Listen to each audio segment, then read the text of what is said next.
hari ini saya ingin melakukan wawancara mengenai pengujian pengambilan keputusan di SMA PGRI 6 Banjarmasin. Nah, di sini yang akan saya ajukan adalah beberapa pertanyaan terkait dilema etika atau rujukan moral. Nah,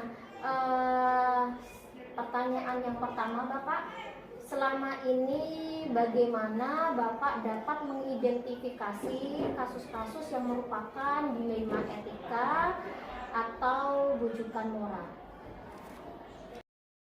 Aku langsung ke Anda juga lah, langsung ke kasusnya aja. Jadi begini, satu permasalahan siswa yang dikomplain oleh orang tua apabila sudah sampai ke kepala sekolah itu tidak perlu lagi guru yang lain atau waka yang lain ikut menyelesaikan, cukup sampai di kepala sekolah saja ya. Kemudian dikhawatirkan kalau banyak orang yang menyelesaikan, kemungkinan besar akan penyelesaian akan berkembang kemana-mana. Nah, jadi apabila sampai sudah kepala sekolah, cukup kepala sekolah saja, kecuali kalau diminta untuk datang, baru datang saja, itu aja. Pertanyaan kedua, Bapak, selama ini bagaimana Bapak menjalankan pengambilan keputusan di sekolah, terutama untuk kasus-kasus di mana ada dua kepentingan yang sama-sama benar atau sama-sama mengandung nilai kebajikan? Kalau aku melihatnya, apabila keduanya itu benar, karena ini lembaga, maka pengambilan keputusan itu mana yang lebih bermanfaat bagi orang banyak di sekolah itu, baik bagi guru maupun untuk siswa. Nah, maka apabila untuk guru dan siswa lebih banyak manfaatnya, maka akan mengambil keputusan yang manfaatnya lebih banyak kepada guru dan siswa. Walaupun benar juga, tapi berdasarkan pertimbangan keduanya, karena yang ini lebih banyak menguntungkan guru dan siswa, maka saya akan mengambil keputusan yang menguntungkan guru dan siswa, walaupun keduanya benar. Pertanyaan yang ketiga, langkah-langkah atau prosedur seperti apa yang biasa Bapak lakukan selama ini, Bapak, dalam menangani dilema etika yang terjadi di sekolah? Pengambilan keputusan itu selain dari yang mana yang lebih banyak untung daripada banyak menguntungkan, dari keduanya itu mana yang lebih banyak menguntungkan guru dan siswa, maka saya ambil itu tadi. Kemudian kalau ada kasus baru, maka saya akan membuat beberapa pertimbangan. Contoh pertimbangan pada yang seperti tadi, mana yang lebih banyak menguntungkan. Ini lembaga, ya kan? Jadi mana yang lebih banyak menguntungkan. Kemudian saya akan mengambil keputusan seperti yang pertama tadi. Tapi apabila masalah itu kasus baru, maka saya akan membuat keputusan berdasarkan rule yang terdahulu. Kemudian dengan mengambil keputusan, misalnya keputusan A, tapi keputusan ini saya tidak akan langsung mengambil keputusan. Saya akan menguji keputusan saya ini tadi, apakah keputusan saya ini bagus atau tidak, agar sekaligus sebagai memberikan pengalaman kepada bawahan saya, kalaupun nanti terjadi, sebab mereka pun nanti akan menjadi seorang pimpinan dimanapun dia, sehingga apabila ada hal yang sama, maka mereka akan mengambil role yang sudah ada. Pertanyaan yang keempat, hal-hal apa saja yang selama ini Bapak anggap efektif dalam pengambilan keputusan pada kasus-kasus dilema etika? Setiap keputusan apapun itu harus kita dipikirkan atau disosialisasikan bersama, ya kan? Tidak hanya kita, sebab yang menjalankan keputusan itu adalah orang-orang yang ada, baik dia sebagai dia sebagai wakil atau sebagai wali kelas atau sebagai guru, dan mereka inilah yang akan menjalankan keputusan itu. Dan apabila keputusan itu akan efektif apabila dijalankan bersama-sama. Ya, pertanyaan selanjutnya Bapak, pertanyaan nomor 5. Jadi hal-hal apa yang selama ini merupakan tantangan Bapak dalam pengambilan keputusan pada kasus-kasus dalam dilema etika? Nah, silakan Bapak. Sebenarnya tantangan itu setiap keputusan itu pasti ada tantangan. Tantangan itu biasanya terletak pada pelaksana. Nah, pada pelaksana keputusan itu atau eksekusi dari keputusan itu. Nah, yang menjadi tantangan adalah orang-orang yang di bawah kita, apakah dia mau kan tidak menjalankan ini gitu. Dan apakah keputusan itu problemanya di situ aja sebenarnya, karena di sebuah lembaga itu.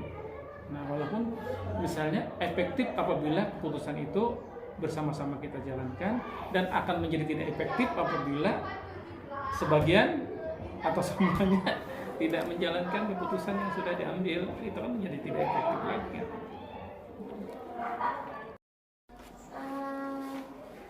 Pertanyaan nomor 6 Bapak, apakah Bapak memiliki sebuah tata cara atau jadwal tertentu dalam sebuah penyelesaian kasus dilema etika?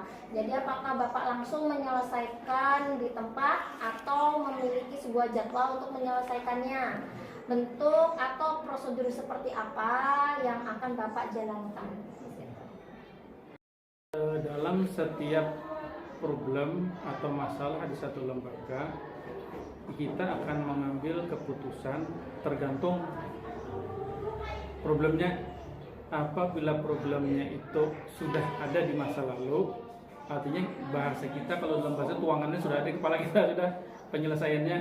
Apabila ada sesuatu yang baru, nah yang baru itu kita role-nya menyesuaikan penyelesaiannya berdasarkan yang lalu role-nya, walaupun ada pengembangan di pengambilan keputusan itu. Nah, keputusan itu sendiri bisa kita eksekusi pada saat atau diselesaikan pada saat itu juga, tetapi tergantung problemnya. Nah, tapi apabila masalah itu baru, maka kita diamkan semalaman dulu lah gitu kan, sambil kita lemparkan kepada orang-orang yang membantu kita untuk agar keputusan itu tidak pengujian lah, diuji lah istilahnya keputusan itu. Apakah keputusan saya ini benar atau salah? Nah, sekarang kalaupun benar, kelemahannya di mana, kekuatannya di mana, gitu kan? Apabila sudah kita tahu kelemahannya atau tahu dampaknya, maka kita akan tahu penyelesaian berikutnya kayak apa. Nah, memang dalam setiap keputusan seorang pimpinan pasti ada risiko, gitu kan? Dan risiko itu berdasarkan risiko itulah kita berani mengambil keputusan. Apakah risikonya besar atau kecil, itu kan tergantung. Makanya kita mengambil risiko yang paling kecil. Semua keputusan pasti akan risiko ada. Mana yang terkecil risiko itu, maka itulah yang akan kita ambil gitu. Apabila kita mengambil risiko yang besar, kira-kira semua orang kalau pasti mengambil risiko yang paling sedikit gitu. Nah, pasti itu mengambil keputusan. Makanya setiap keputusan itu kadang-kadang kita sendiri mempertimbangkan, oh kalau aku ngambil keputusan ini resikonya ini kita list lah, ini. Nah, sekarang resiko ini bisa nggak kita minimalisir gitu? Oh, ini bisa begini caranya, ini begini itu aja. jadi saya mau konfirmasi bahwa dalam penyelesaian keputusan dan pengambilan keputusan dalam kasus dilema etika berarti tidak langsung berada di tempat atau sesuai jadwal nih Bapak ya? Kita mengambil keputusan, eksekusinya itu apakah di tempat itu atau di hari berikutnya. Kita harus punya target, gitu kan? Ya, target ini harus selesainya segini, selesainya. Nah, apabila masalahnya itu bisa kita selesaikan pada saat itu berdasarkan role yang ada, kita selesaikan saat itu. Tetapi apabila permasalahan itu baru atau mungkin karena resikonya sangat besar, maka perlu kita pertimbangkan lagi. Itu mungkin besoknya, ya kan? Kita baru kita putuskan dengan menguji dulu dari hasil itu tadi dulu. Nomor 7. Oke, pertanyaan nomor 7 Bapak, adakah seseorang atau faktor-faktor apa yang selama ini mempermudah atau membantu Bapak dalam pengambilan keputusan dalam kasus-kasus dilema etika? Itu kan saya punya wakil, punya wali kelas, ya. Nah dari itulah yang membantu saya dalam menyelesaikan sebuah masalah. Nah jadi masalah ya tadi kan sangat tergantung kepada besar kecilnya tulang permasalahan itu. Orang yang membantu ya itu juga yang membantu. Artinya bahwa keputusan itu tidak kita ambil sendiri, ya kan? Karena dalam organisasi, dalam satu pimpinan dalam satu lembaga itulah, khususnya sekolah, itu namanya istilahnya kolektif kolegial. Artinya bujur aja kita kolektif, tapi kita memerlukan orang lain. Artinya penyelesaiannya selalu bersama-sama. Kita masuk ke pertanyaan yang terakhir di nomor 8. Dari semua hal yang telah disampaikan oleh Bapak, pembelajaran apa yang dapat Bapak petik dari pengalaman Bapak dalam mengambil keputusan dilema etika di sekolah ini, Bapak? Jadi karena permasalahannya banyak, pengalamannya juga banyak kan gitu. Pengalamannya juga banyak sehingga dalam makin banyak masalah, makin mudah kita menyelesaikan satu masalah karena ibarat tuangannya sudah ada di kepala, ya kan? Tuangan itu penting, ya kan? Pengalaman itu penting. Apabila tidak pernah punya pengalaman, maka perlu makanya panjang penyelesaiannya beberapa pertimbangan ini kan. Kemudian, tapi di sekolah tidak sulit lah, karena banyak orang, yang membantu kita dalam menyelesaikan satu masalah. Iya Bapak Ardiono, terima kasih sudah meluangkan waktu untuk saya dalam sesi wawancara pengujian pengambilan keputusan di sini. Saya sangat berterima kasih karena Bapak sudah mau berbagi dan sharing tentang kasus atau dilema etika yang terjadi di sekolah kita. Semoga hal ini akan menjadi sebuah pembelajaran terutama untuk saya sendiri dan juga nanti berguna untuk sekolah ini dalam perbaikan proses pembelajaran di sekolah kita ini, Bapak. Terima kasih Bapak atas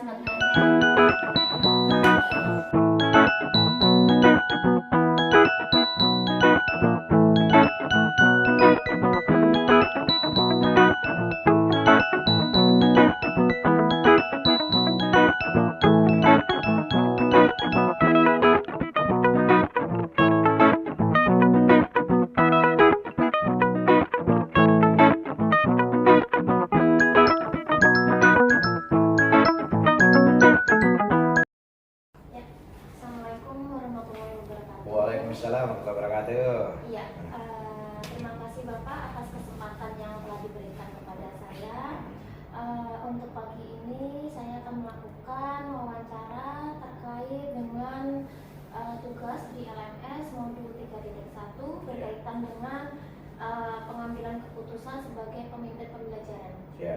Ya, mungkin dalam pengambilan keputusan seringkali kita mengalami sesuatu hal, mungkin ada kepentingan yang saling bersinggungan, lalu ada pihak-pihak mungkin yang merasa dirugikan atas keputusan yang kita ambil.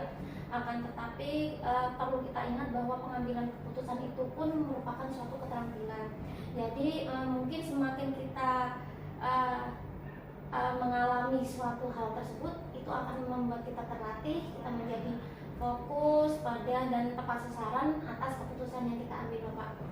Dan di sini Pian selaku kepala sekolah SMA Negari 5 sebagai pemimpin mungkin akan ada keputusan-keputusan yang akan Pian ambil berkaitan dengan kasus-kasus yang merupakan dilema etika dan rujukan moral, di mana dalam dilema etika itu merupakan suatu kasus yang benar versus benar, dan rujukan moral itu versus salah melawan benar, seperti itu, Bapak. Dan di sini saya menyampaikan ada pertanyaan mungkin terkait dengan rujukan moral dan dilema etika. Terkait ada berapa pertanyaan, Bapak? Oke. Yang pertama, Bapak, selama ini bagaimana Bapak dapat mengidentifikasi kasus-kasus yang merupakan dilema etika atau rujukan moral? Dilema etika itu maksudnya gimana sih? Dilema etika itu misal ada suatu kasus, Bapak, di sini kita misal kasusnya saya ungkapkan dulu, Bapak, ya.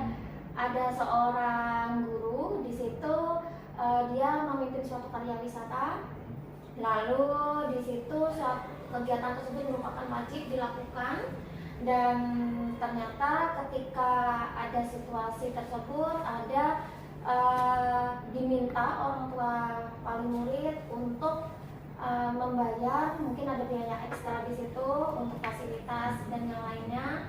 Lalu wali murid tersebut karena dia tidak mampu, Bapak, tidak mampu membayar, tapi ingin anaknya ikut, dan anaknya tersebut pun termasuk ke dalam kepengurusan OSIS dan dia sangat terlibat dalam kepanitiaan. Jadi keputusan yang diambil kepala sekolah mengingat kejadian tersebut antara kalau mengikutkan berarti otomatis melanggar peraturan, tapi kalau tidak diikutkan ada rasa kasihan, karena dilema etika itu ada 4 paradigmanya, Bapak. Tinggi. Jadi gampang saya katakan sebenarnya dalam mengambil putusan atau apapun tindakan kita harus punya patokan dasar. Jadi patokan dasar kita kan sebenarnya saya sesuai dengan visi kita kan, patokan dasarnya Pancasila UUD 45.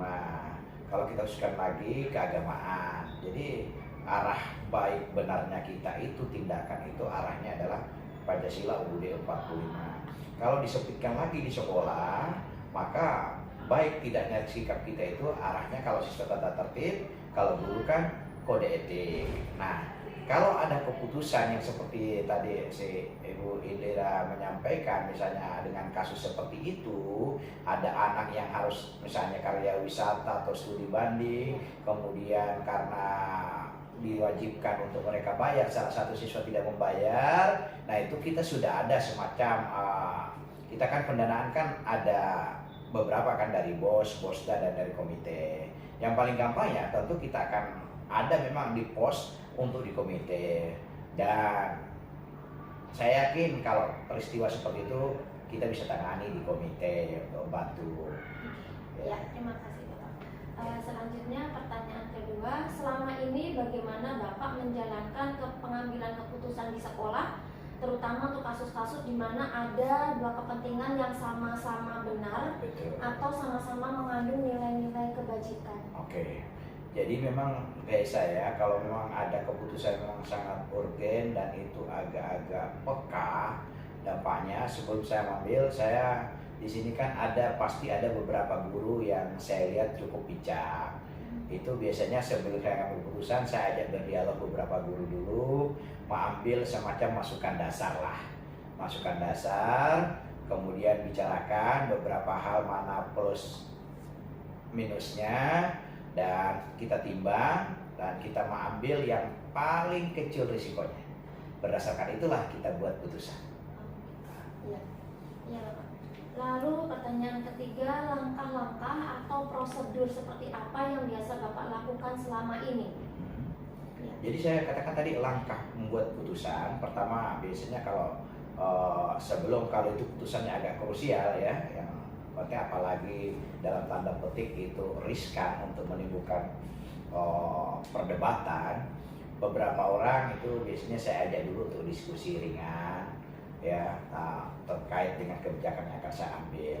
Setelah itu para wakasek biasanya saya kumpulkan mereka untuk melontarkan ide-ide itu, kebijakan yang mau saya ambil. Dan kalau mereka dengan melontarkan beberapa sudah argumentasi dan sebagainya terima, nah kemudian ini yang krusial ya, saya bawa di rapat dulu dan itu saya sampaikan. Kalau semua sudah mendukung dan sebagainya, oke, sah, kita keluar kebijakan. Lalu hal-hal apa saja yang selama ini Bapak anggap efektif dalam pengambilan keputusan pada kasus-kasus dilema etika? Yang paling efektif yang seperti tadi saya katakan bahwa pendekatan. Artinya kita tidak serta-merta langsung buat keputusan itu, sebelumnya kita ajak dulu berbicara, ya kan? Kita bicarakan, begitu mereka pemahaman, kan intinya begini, saya mengatakan bahwa pada intinya kita ini manusia itu kan punya niat baik, kita semua punya tujuan. Cuma karena kadang tidak tahu maksudnya itu, lalu kadang-kadang ada penentangan. Sehingga kalau itu kita sampaikan dengan baik, mereka memahami, ya kita berbicara, mereka sudah paham, setelah putusan itu begitu kita buat, mereka akan menerima. Betul sekali Bapak. Lalu selanjutnya, hal-hal apa saja yang selama ini merupakan tantangan dalam pengambilan keputusan pada kasus-kasus dilema etika yang terjadi di sekolah ini? Ya, itu ya tantangannya kan selalu saya katakan pasti ada saja 1-2 orang yang istilahnya dalam tanda petik kan tidak setuju dan melihat istilahnya dalam kacamata yang berbeda. Namun saya katakan bahwa dalam keputusan kita tidak bisa memang untuk memuaskan semua pihak. Cuma ukuran kita asal mayoritas saja sudah, ya sudah, kita tetap akan jalan. Karena kalau kita semua mau memuaskan semua pihak, tidak ada yang protes sama sekali, itu mungkin sangat sulit, ya kan? Jadi patokan kita dengan mayoritas sudah, ya udah kita jalan. Kita yakin itu untuk kebaikan. Dan selanjutnya, apakah Bapak memiliki sebuah tata kala atau jadwal tertentu dalam sebuah penyelesaian kasus dilema etika? Apakah Bapak langsung menyelesaikannya di tempat atau memiliki sebuah jadwal untuk menyelesaikannya? Bentuk atau prosedurnya seperti apa? Oh ya, tidak bisa serta-merta, ya kan? Kita, ya itu tadi saya katakan tadi, bahwa bila ada kasus istilahnya itu bisa dibicarakan. Misalnya kan kalau misalnya terkait ini, kan ada yang terkait dengan siswa, ada yang langsung terkait dengan guru. Kalau yang terkait dengan siswa itu saya biasanya kan serahkan pada level di kesiswaan, BK menangani wali kelas. Kalau sudah sampai level guru, ya kan pasti saya tangani dengan membawa para wakasek. Jadi tergantung kasus ya Bapak di sini ya. Ya, tidak bisa selalu kita selesaikan langsung atau memang keputusan lebih lanjut. Pertanyaan selanjutnya Bapak, adakah seseorang atau faktor-faktor yang selama ini mempermudah atau membantu Bapak dalam pengambilan keputusan dalam kasus-kasus dilema etika? Ya ada ya, para guru-guru, para wakasek kan, dan BK, dan semua guru-guru itu cukup membantu. Memang kalau dalam level organisasi ya di tataran wakasek lah yang paling dekat ya kalau. Dan pertanyaan terakhir Bapak, dari semua hal yang telah disampaikan, pembelajaran apa yang dapat Bapak petik dari pengalaman Bapak mengambil keputusan dilema etika ini? Bahwa pembelajaran apa? Bahwa dalam hal itu kita harus tidak bisa langsung hanya dalam satu sudut pandang, tapi harus berbagai-bagai sudut pandang agar bisa melihat permasalahan itu secara menyeluruh, dan keputusan kita ambil itu risikonya paling minimal. Berarti dari semua sudut pandang ya Bapak, dan risiko minimal yang bisa kita ambil. Ya, saya rasa sekian Bapak untuk wawancara kali ini, dan berdasarkan wawancara hari ini membuat saya juga belajar bagaimana dalam pengambilan keputusan sebagai pemimpin pembelajaran, dan semoga hal ini bisa saya terapkan dan bisa saya pahami dan terapkan untuk pembelajaran yang lebih baik di sekolah ini, Bapak. Inggih, terima kasih banyak Bapak atas waktunya. Saya ucapkan Assalamualaikum warahmatullahi wabarakatuh. Waalaikumsalam warahmatullahi wabarakatuh.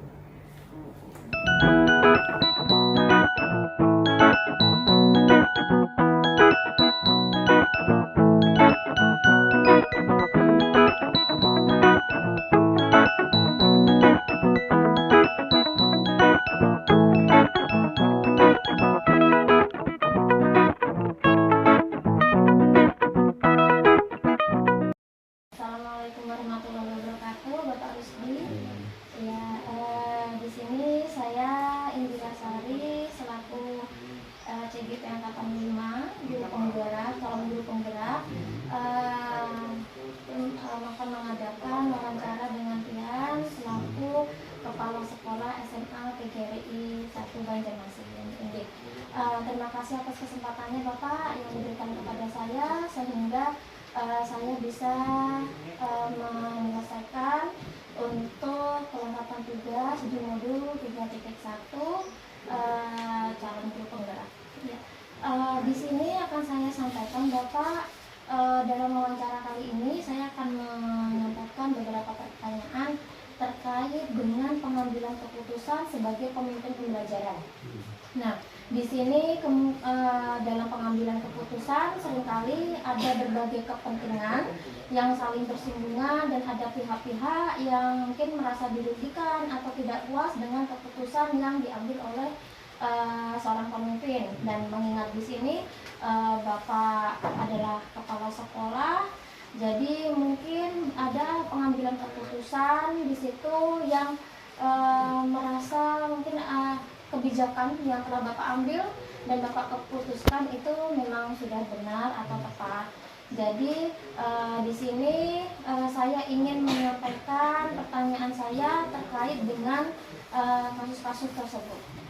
Yang pertama, selama ini bagaimana Bapak dapat mengidentifikasi kasus-kasus yang merupakan dilema etika atau rujukan moral? Terima kasih kepada saudari Indira Sari ya, calon penggerak guru penggerak angkatan berapa? Angkatan 5. Angkatan kelima. Atas kunjungannya pertama dulu ke SMA PGRI 1 Banjarmasin. Di samping kita perlu saya sampaikan juga di sini bahwa saya di PGRI 1 ini itu sejak tahun 2020 sampai sekarang ini 2022. Ada beberapa hal yang perlu disampaikan sebelum menjawab pertanyaan itu. Yang pertama, karena saya sejak tahun 2020 itu kan kita ini kan sekolah COVID ya. Nah, COVID kemarin kita dilakukan pembelajaran dengan cara daring, pembelajaran jarak jauh PJJ, dan mulai tahun 2022 ini yang sudah kita melaksanakan pembelajaran tatap muka. Nah, dan alhamdulillah kita dapat pembelajaran ini sudah 100% kita PDM tatap muka. Nah, mengenai pengambilan keputusan dalam hal dilema etika, itu memang itu sering terjadi ya, tidak hanya di sekolah SMA PGRI 1, mungkin di sekolah-sekolah lain seperti itu juga. Nah, dalam hal ini sebelum kita mengambil keputusan, ya ada beberapa hal yang harus dipertimbangkan dulu. Yang pertama, kita belum punya data nih. Punya data apabila keputusan itu menyangkut masalah mungkin pada saat tugas ya, tugas apakah kasek, apakah bendahara, apakah panitia ini, kita punya catatan sendiri ya sebelum mengambil keputusan itu. Dan pertimbangan itu berdasarkan memang kalau misalnya panitia itu kan kita gilir ya, guru semua kena kebagian. Tapi kalau misalnya untuk wakasa kita perlu pertimbangan, ada pertimbangan di mana setiap keputusan itu tentu saja ada yang mungkin yang ada yang dikecewakan, mungkin ada yang ada berhubungan dengan etika moral ya. Apalagi petugas itu merupakan misalnya diberhentikan mungkin ya karena ada kebenaran. Tapi semuanya itu harus dihadapi oleh seorang kepala sekolah karena kalau misalnya ya misalnya ada kasus misalnya apakah itu bendahara atau wakaseka yang ternyata dalam kerjanya kan tidak melenceng daripada prosedur sekolah atau petunjuk yang telah diberikan. Nah tentunya di sini kepala sekolah sebagai pimpinan atau mengambil kebijakan itu harus bertindak. Nah supaya semua proses kegiatan organisasi di sekolah berjalan dengan lancar. Nah mengenai etika itu memang kita sebelumnya itu ada pembinaan dulu kan, dan sampai ada yang salah untuk menghindari hal-hal yang tidak diinginkan kan. Dan kita pun kan punya target, misalnya kalau misalnya orang ini kita punya target, misalnya kami itu biasanya mencanangkan itu paling maksimal itu wakasak itu kalau butuh setiap tahun perpanjang setahun. Nah, itu 3 tahun bisa kita ganti untuk memberi kesempatan kepada yang lain ya. Sehingga sesuatu dan mungkin ada kalaupun selama kita mengambil keputusan ini biasanya kita di swasta ini ya disebabkan karena pindah tugas. Nah itu mau tidak mau kita ambil keputusan untuk menghentikan dan mengangkat yang baru itu supaya karena di swasta ini tidak mengikat karena itu hak guru yang bersangkutan untuk mengembangkan dirinya keluar ya, dan hak pribadi tidak bisa kami ikat dengan semaksimal mungkin.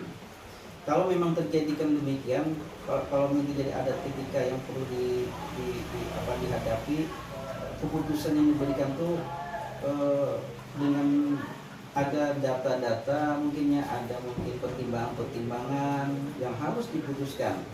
Mau tidak mau harus, kalau kita perbiarkan, kalau kita diamkan nantinya kan akan berlanjut akan mempengaruhi kegiatan yang lainnya. Sebenarnya itu ya yang mungkin kan. Jadi kita harus ada data yang membedakan, ada data kemudian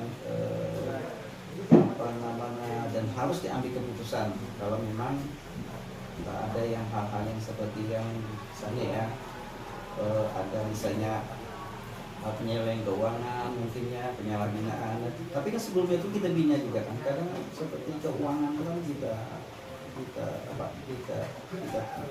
kita periksakan setiap 1 bulan sekali, sehingga untuk hal-hal yang seperti itu susah untuk terjadi kalau penyelewengan seperti itu. Itu untuk sementara ya dalam selama 2 tahun ini. Mengenai keputusan yang mengangkat jabatan dalam wakasek atau bendara itu adalah punya pertimbangan tersendiri. Yang pertama pada saat ini kan perlu ada ET dan sebagainya kan pertimbangan. Kalau kita tidak ada ET kan susah juga kan. Nah jadi tidak mengandang apa dia tua atau muda. Ya. Jadi mengundang lagi yang tua yang muda sama aja ya.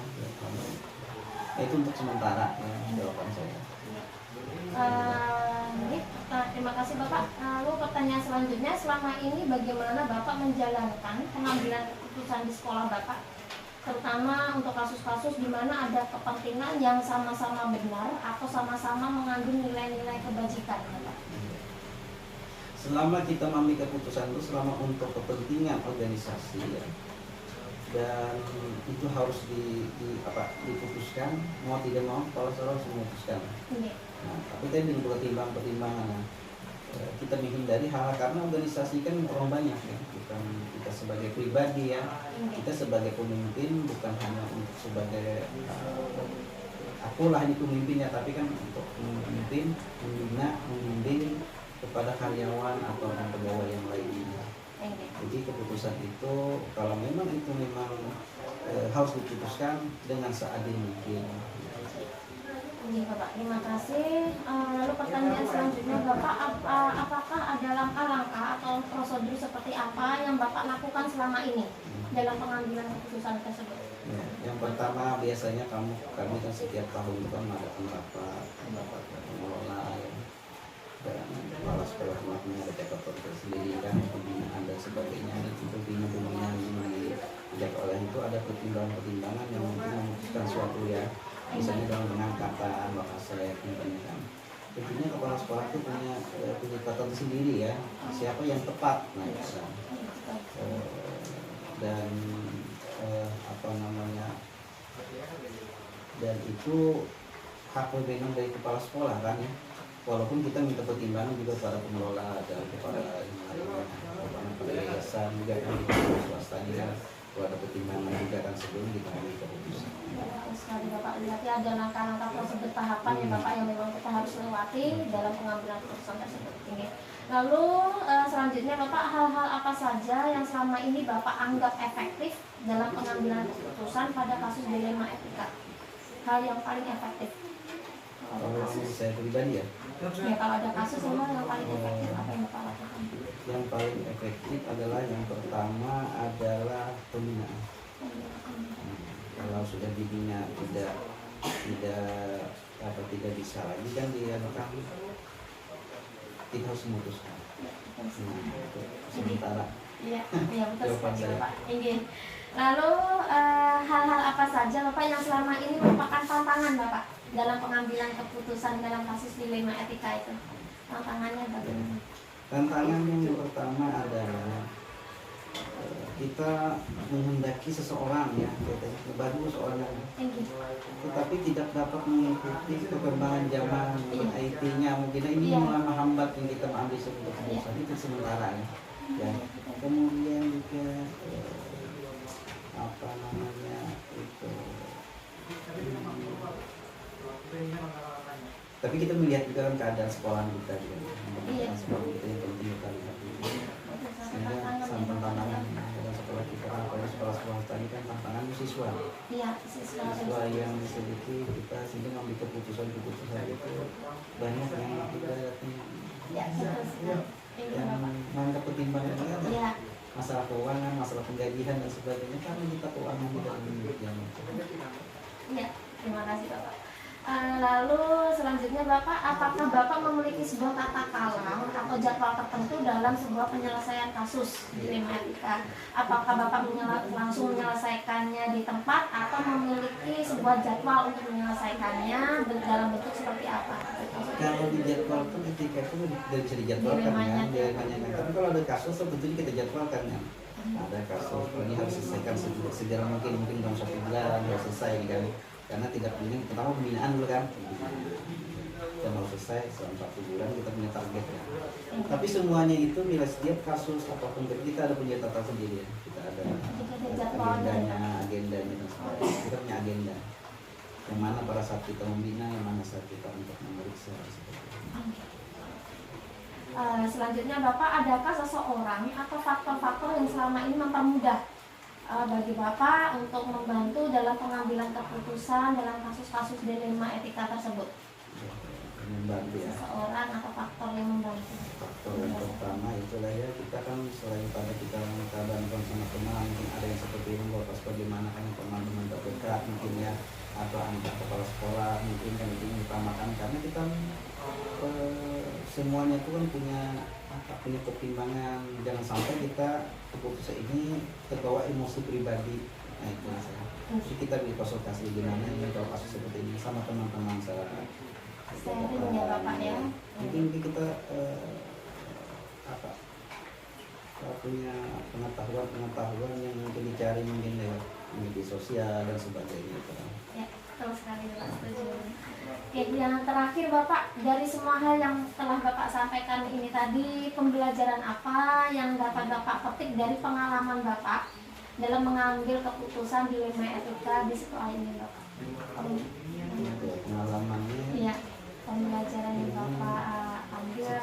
Secara tak langsung kita belum pernah punya pengalaman ya, punya dilema seperti itu ya. Iya. Dalam selama 2 tahun yang entahnya akan datang kita nggak tahu kan ya. Tapi untuk akhir-akhir ini Bapak misal dilema etika yang dihadapi, apakah ada mungkin dari siswa atau apa? Ya, yang pertama dilema itu udah tentang kalau di siswa ya. Iya. Biasa siswa yang mungkin yang ini memang ini pengalaman. Pengalaman itu misalnya siswa ini kita ini kan tahu sekolah selama kita pandemi ini kan. Iya. Selama pandemi siswa kan terlatih belajar di rumah. Iya. Nah pada saat turun sekolah ada yang orang tua yang sakit, yang pada saat itu dia kerja. Nah sampai kita pada saat ujian itu anak itu ujian ya, kalau pada ujian anak itu tidak hadir, tapi kita punya karena kita punya pertimbangan yang pertama adalah karena COVID ya, kita kalau berapa maksimal kita harus target untuk mengikuti ujian. Nah katanya selalu kita bimbing siswa, orang tuanya dipanggil dan sebagainya kan tidak bisa. Nah di sini kita harus ambil keputusan. Iya. Nah karena keputusan itu harus diambil untuk memperlancar kegiatan yang akan datang. Jadi pengalamannya itu adalah memang harus, kalau memang sudah ada pembinaan harus ada keputusan. Berarti bisa ada sudah langkah yang akan Harus diambil ya harus Bapak ya berdasarkan pengalaman tersebut. Jadi supaya orang yang kita tidak kecewa dan sebagainya kan. Iya, saya rasa sekian Bapak. Saya rasa cukup untuk wawancara hari ini dan saya bisa mengambil banyak hikmah pembelajaran dari wawancara yang ulun sampaikan kepada Pian tadi. Semoga hal ini dapat menunjang proses pendidikan yang lebih baik ke depannya Bapak, dapat menjadikan gambaran pada kami guru-guru yang nantinya akan menjadi calon pemimpin pembelajaran selanjutnya Bapak. Jadi dalam pengambilan keputusan sebagai pemimpin pelajaran kita dapat belajar bagaimana kita harus mampu menyikapi suatu kasus, bagaimana kita tahu langkah-langkahnya dan hal-hal apa yang menjadi nanti tantangan untuk kita untuk kedepannya. Ini terima kasih banyak Bapak atas waktu yang diberikan, atas informasi dan sharingnya. Semoga Bapak diberikan kesehatan selalu. Amin. Terima kasih Ibu banyak. Indira juga sukses, Amin. sehat, bahagia, sekeluarga. Terima kasih Bapak. Iya.